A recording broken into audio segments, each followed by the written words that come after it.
There was a philosopher, Arrhenius, who said, "Man fully alive is the glory of God." And I think about this sometimes because synesthesia has been such a powerful spiritual teacher for me. And I've talked about elsewhere why that is, and we could go on, or I could go on for days about it. I will love to talk about it. But essentially that has a lot to do with synesthesia as being the bridge towards unity.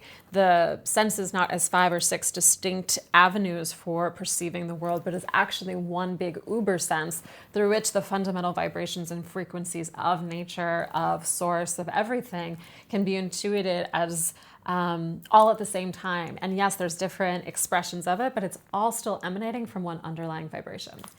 But on a more, I don't want to say mundane, but like a more material, felt, karmic-kondic, sensual level, there is just the pleasure that comes from being embodied and from being really connected to all of the aliveness of the sensory sphere.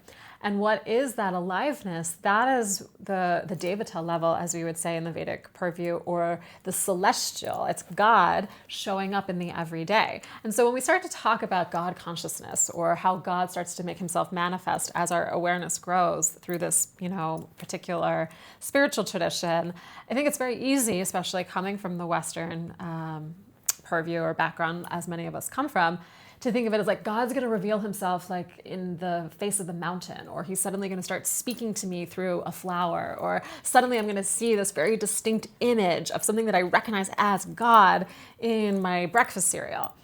And look, that can happen, and you can have conversations with Ganesh or Shakti or whomever your Ishvara is, your personal manifestation of God. But what is actually even kind of more beautiful in a certain way are the myriad, countless ways in which God, source, celestial, the divine starts to show up in the sacred geometry of a flower, or in the beautiful vowel that some tenor sings on this jazz album that you just all of a sudden hear, and you're like, oh my God, that is so resonant, that is so vibrant, that is so gorgeous.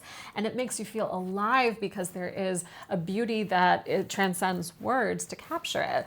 Or it can be, in the particular play of light and how it's hitting the crystal on your windowsill. God lives in the details as much as he does in kind of these like grandiose declarations of him or herself.